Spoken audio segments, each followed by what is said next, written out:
On this episode, we talk all about personal brand and why there's value in what you do outside of Kiwanis and Rotary and Lions Club.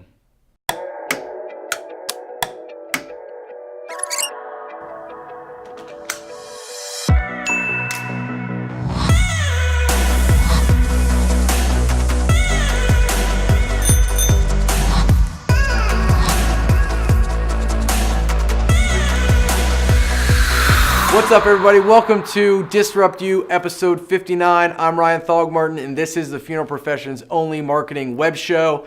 Look, I'm on fire today, and I want to just keep rolling with the same theme that we've had this year in 2019. We're talking about relationships and the value of building brand, and that happens with personal brand as well. So today I want to talk to you about the value of your personal brand as a funeral director and as just a husband, a father, a community member. There is so much value in you establishing personal relationships because 80% of funeral home business is relationship driven. We know that. And that is not a relationship with whatever name or logo is on the sign, but it's the people behind the name and the logo. So if we look at the ways that most funeral homes try to personal brand build and funeral directors try to brand build, it's historically been get involved in as many service organizations as possible. Rotary, Lions Club, Kiwanis, the list can go on and on. There's Daybreak Rotary, and then there's Noon Rotary, and then there's 1,000 different meetings that you could go to on a daily or monthly basis where those organizations are extremely valuable. And I'm not telling you to stop going to those meetings, but if that is the primary source of your community engagement, and you're probably going, no, Ryan, it's not. You know, I go to local basketball events and support the local high schools and my kids play sports. Great. Those are all the same circles of people though. Digital and marketing through Facebook and being present in the community through content allows you to amplify the time that's spent at Rotary and Lions Club and Kiwanis.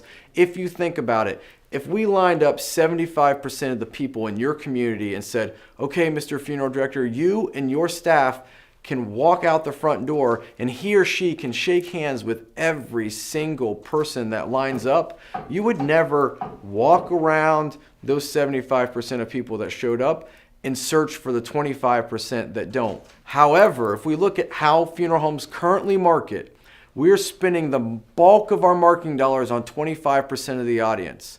Either by going to Rotary and Lions Club, that's maybe 25% of your community, if that. On a great day, everybody averaged together for the whole year, 75% of the audience that you want to engage with on a daily basis is on Facebook.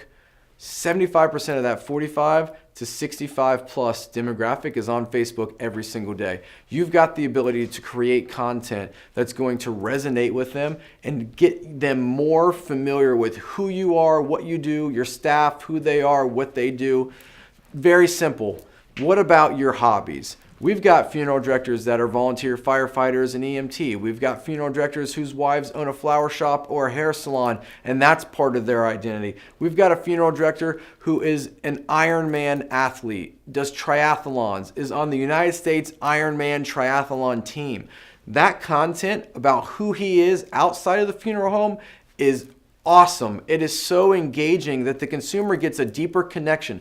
Think about the way that you engage with me. The majority of you watching this have watched hours of content that I've put out. You follow me on Facebook, you follow me on Instagram, you know what my kids look like, you know where we're vacation, you know what my wife looks like, you know what we do for fun, you know what our hobbies are, you know that we camp.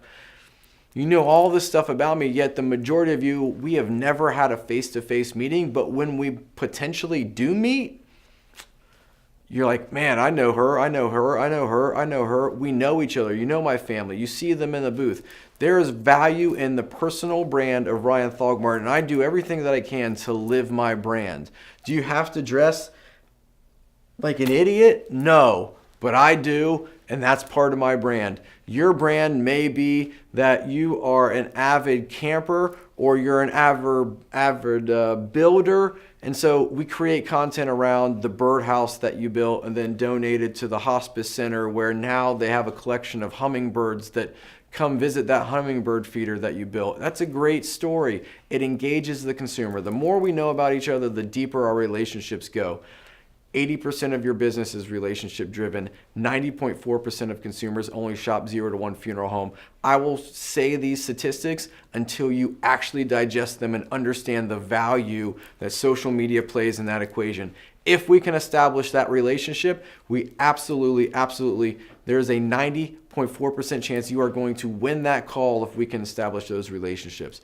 So the crux of social media comes down to it being relational. Your personal brand and the personal brand of your staff are extremely valuable in leveraging the value of the business brand. The people behind the logo are more important than the people in the logo on the sign.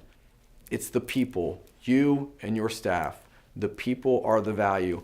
So when you're looking at creating Facebook content, you're going, well, Ryan, we already do a good job on Facebook. We post when we're out at events, and we post when we have a death, and we get content out. Great, you get content out, but is that content actually being created to establish a specific goal or achieve a specific goal that you've put in place? No, you've got to have a plan and you've got to have a strategy. Much like when I create these videos, me and my team have spent a lot of time talking about what it is that we're going to put into these videos and make sure that it ties into content that we've created before and content that we're going to create in the future, because we've developed a rhetoric and a point of what we're trying to get across to you behind the camera. So when you're creating content, there's got to be a point to it and value to it. That is how you achieve goals. That's how you're going to get success, and that's how you're going to build those relationships. And if it's just a crapshoot and you do it when you have time at random, you're not going to get the full value out of it. Having a plan and a strategy and a team that can help you implement that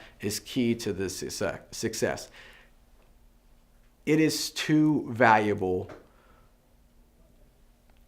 to ignore any longer. Facebook has the opportunity, if you embrace it and do it correctly, to dramatically change the trajectory of your business. For example, last Friday, I had a client call. They added up their numbers and put everything together for 2018. They were up 50 calls because of what we did through Facebook in 2018. That's a huge increase in business. You've read other articles we put out of increasing call volume by 28%. The value is in us working with you to establish a personal brand, at the same time leveraging the business brand. So as you move forward in 2019 and you're starting to understand the value of social, you need to understand your personal involvement in that value that you're creating in 2019, and then how important your staff is in that equation.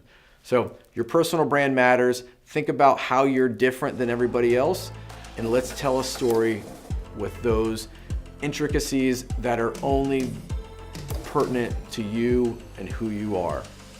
Until next time, keep disrupting.